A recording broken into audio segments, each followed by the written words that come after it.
Greetings, my dear viewer. You're on the channel The Price of Cheating. The channel is for those who appreciate traditional family values and condemn adultery.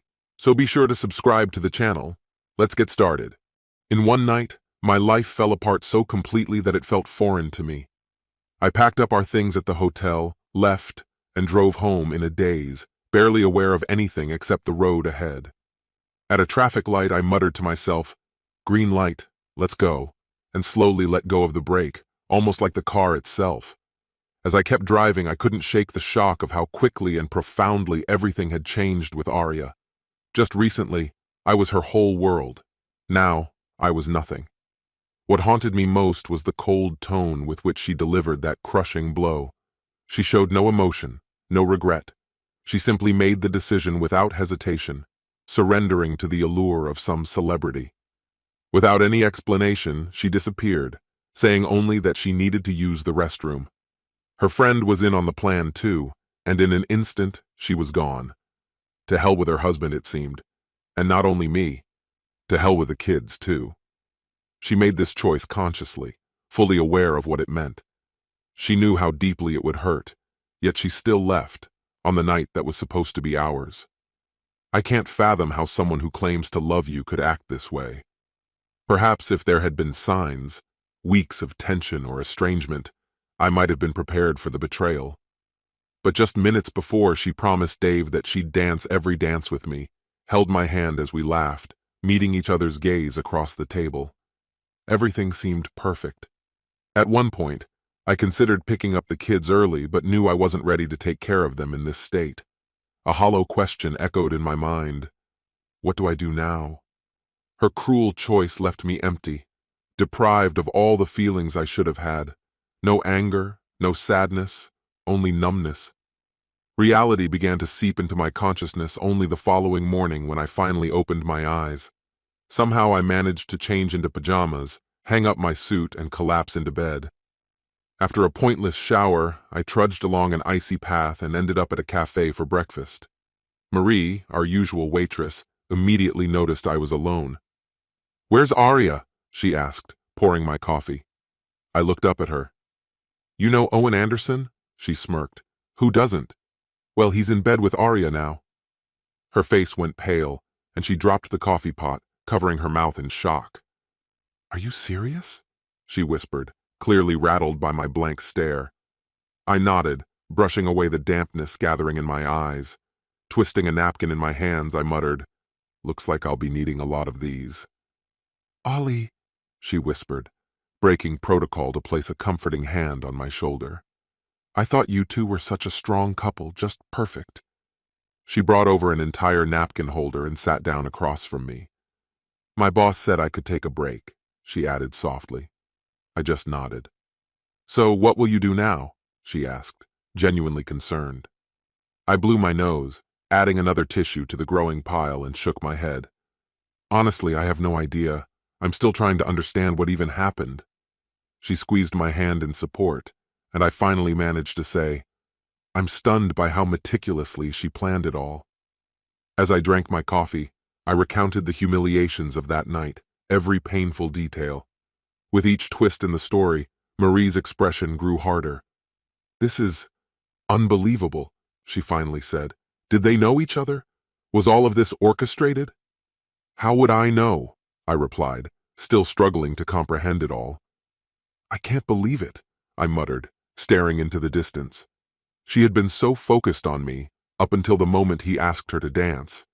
It was as if someone had flipped an invisible switch, and in an instant, she became a completely different person. I could never have imagined she had such a side to her. Marie nodded slightly in response, barely noticeable. "This reminds me of an old story my grandfather used to tell," I said, drifting into memories, "about a horse thief."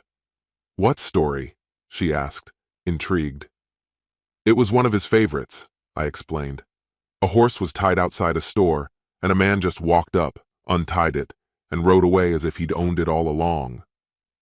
"But the real question," I continued thoughtfully, pouring myself another cup of coffee, "was whether he became a horse thief because he stole the horse, or if he stole it because he was already a thief deep down. Many people walked past, but only he couldn't resist." Lost in thought, I realized I had probably spent years married to a deceitful, cowardly woman who had always been selfish. I sighed, shaking my head in resignation. I didn't expect this. At that moment, Marie's manager seemed to signal her. She stood up, patted me gently on the shoulder, and gathered up the used napkins before heading to the counter. After some time, I noticed my breakfast was over. Empty plates and crumpled napkins were piled in front of me. At home, I began packing.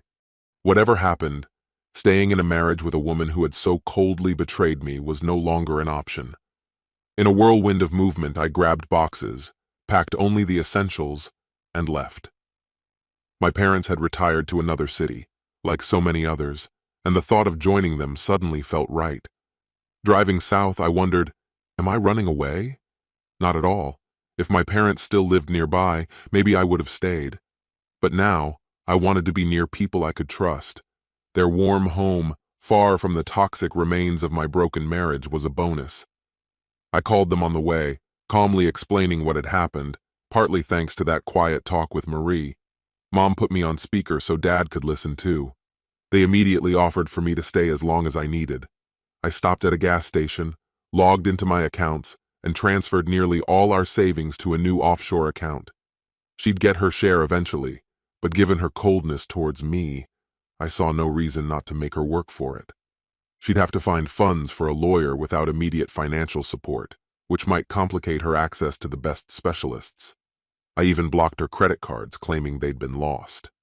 Her new partner could likely support her. He had made that quite clear last night. I called my boss and used up my 2 weeks of accumulated leave to mark what was now simply a dead anniversary. By noon, the phone rang. It was Aria. I let it ring, making it clear I wasn't interested. Soon after, a message arrived. I'm back. Where are you? Did you take the kids? I waited for the next exit before replying. No, I left. No. She called immediately, but I ignored it, rejoining the highway and sending her to voicemail. To avoid the temptation to respond again, I turned off my phone. She deserved the silence, the same emptiness her actions had left in my soul. Later, at a gas station, I turned on my phone and saw multiple missed calls. From her mother, from Dee, and even from my boss. Seriously? My boss calling on a day off? I realized Aria was doing everything she could to break through my silence, trying to reach me through any available channel. I turned off the phone again, finally firm in my decision. When I arrived at my parents', my new refuge, I spent over an hour recounting all the recent events to them. Afterward, I began to think about the future. I asked them to let me stay for a few weeks under the radar and not to reveal my location to anyone. If it's inconvenient, I can always find a hotel, I offered. But they assured me it wasn't necessary, and we spent hours discussing options over mugs of beer, eventually deciding on a plan. Their house was only a few blocks from the beach, so I drove there, left the truck in an empty lot by the shore, took off my shoes, and let the waves brush my feet. Then Aria called. Where are you, Oliver? Her voice was tense. I'm gone. Where did I go? The same place as you. Yesterday you left, following some impulse that pulled you away from me. Today I did the same. I left and followed my own path. I once loved you. No, you're right. You never loved me. But that doesn't matter anymore. What matters is that I no longer love you. I can't endure such heartless betrayal. But Oliver, she says, what about our 17 years of marriage? I've asked myself that question so many times I've lost count. Did you think about those years last night when you kissed that stranger? Did you think about us? About everything we built together? I don't know if she thought about it. I guessed, and her sigh told me everything I needed to know. How did you find out? She asked. Was it Dee? Oh yes. Your friend Dee doesn't know how to keep secrets, does she? Dee practically stumbled over herself in her eagerness to tell me, like a fly drawn to fresh carrion. I chose my words carefully, letting her cling to the tiny bit of bewilderment she still had. But Oliver, it was just one night, she said. Exactly, Aria. In that one night you gave a stranger something you had denied me for 17 years. Now we both know where your true loyalty lies. Actions speak louder than words, don't they? Her sigh grew heavier. I had never spoken to her so sharply. For over 17 years I had been gentle, forgiving, believing my devotion was proof of love. To her, though, I was just a doormat, ready to take whatever she threw at me. "But Oliver, what about our children?" she pleaded. "Yes, heartless cheater, what about them? Last night showed exactly how much they mean to you. If Emma had needed emergency help, if something had happened, no one would have been able to reach you. What kind of mother does that? Now we know where your true priorities lie." "Oliver, please, it was just one night. I came back and I'll make things right." "And how exactly will you do that?" Silence. "I'll do anything," she said. "Please, come back and we'll get through this together." "As for me, I seem to be managing quite well on my own," I replied. "Thanks." "What? How? Where are you?" "I'm where I need to be, far from a self-absorbed woman who so easily abandoned her family." She sighed and then started sobbing. "Are you with Holly?" Holly Burmeister, the sister of my fishing buddy, a woman who had always sparked Arya's jealousy. Holly was confident, easygoing, unafraid of a little flirtation, which drove Arya mad. I paused. "Wait, did you just call her a shameless woman? What does that say about you? Holly is a free woman, and you're married with 2 young children. Holly didn't abandon a husband and children for a stranger. That was you, selfish and heartless." She cried harder. "No, don't say that. I came back. It was just one night. But that one night was enough for me to see who you truly are. A lying, unfaithful traitor. You knew exactly what you were doing and you did it anyway. That's the mark of a truly selfish person." "I'm not the bad guy here. I truly care about you," I stated. "No, you're not fooling anyone. The only person you're truly devoted to is yourself. And of course, that man you were with last night." "Actions speak louder than words, Arya," I continued. "You sacrificed everything for him. Was it worth it? Was that night really unforgettable?" Her silence told me everything I needed to know. "Come on, hurry up," I smirked. "You'd better get to him before he finds another married woman to spend his Friday with." "Did you see what he said in last month's interview?" I pressed, watching as she began to falter. "No. What did he say?" "He said he's tired of chasing after beautiful women.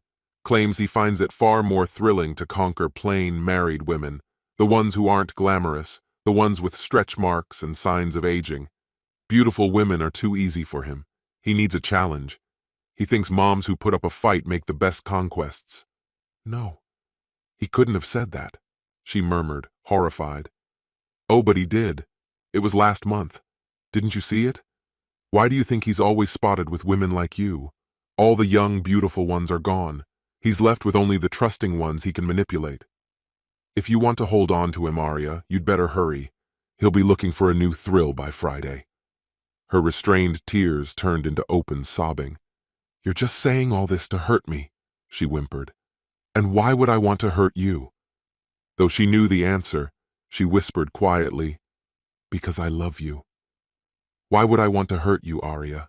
I asked again. Because I hurt you," she admitted, barely audible through her tears. "Exactly. You knew it was wrong. That's why you couldn't look me in the eye afterward. You snuck in through the back door, asked Dee to cover for you, and thought you could sweep it all under the rug. Because for Arya Carlyle, love means apologizing afterward, after publicly humiliating her husband. And she still thinks he'll forgive her."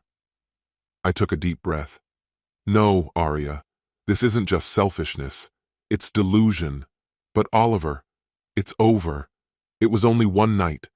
I'm here now, and I'll be better," she pleaded. "You haven't answered the most important question. How are you going to make up for the pain you caused me last night? How?" She was silent, at a loss for words. Just then, a message came through from my mom. "Dinner at 9. I have to go. Someone who genuinely cares about my feelings is making me dinner." "Who is she?" she screamed so loudly that I had to pull the phone away. "Is it Holly? I swear I'll kill her." Ah, the maturity of the modern woman. "How long do you think I'm going to put up with this, Arya?" A heavy silence hung between us. "Forever," I replied, calmly but firmly. "Remember that, Arya. I'm done. Who would go back to a woman who's proven she doesn't care? You had your perfect night, congratulations. Now you can wonder every day if that night was worth throwing away 17 years of marriage. The silence between us was palpable, and I dealt the final blow. And maybe one day you'll ask yourself if it was worth it for your children to grow up knowing their mother destroyed their family. One night. One impulsive night that meant more to you than all the years we spent together raising our children. When they grow up, will they be able to find any self-respect? And now you expect my support after everything you've done? Don't count on it. Goodbye. Soon, I got a job closer to the family and enjoyed peaceful holidays. The divorce went smoothly, with a fair division of property. Although I returned half the money, it was satisfying to slightly delay the process just to make her a bit uncomfortable. It came as no surprise when a few husbands, fed up with someone's antics, decided to put an end to his career. Emma and Tommy grew up strong-willed and, understanding why our family had fallen apart, became little rebels in their own right. Eventually, Arya reluctantly agreed for the kids to move in with me, and they thrived. Maybe it was the warm climate, or maybe it was having a devoted father nearby. Meanwhile, friends back home found it only fair to warn anyone dating Arya about her tendency to betray. Realizing her reputation, she left town, occasionally reaching out to the kids, but after 3 months, she disappeared. They say the truth always finds its way, and sometimes it brings the right person along. For me, that was Nancy, 7 years younger, also divorced, with a daughter Tommy's age. It may sound like a cliché, but life is full of surprises, and since then, we've been happy. As for Arya, she soon found a younger man who brought her some happiness, until one night he left for a woman his own age whom he met at a dance. At least he didn't leave without a word. He waved as he walked away with his new partner. Since then, Arya stopped seeing anyone, spending her days in an apartment with a couple of stray cats, or so the kids say. Karma, it seems, is still around, though it has softened over time. This concludes the story. If you like it, then put your powerful like and subscribe to the channel.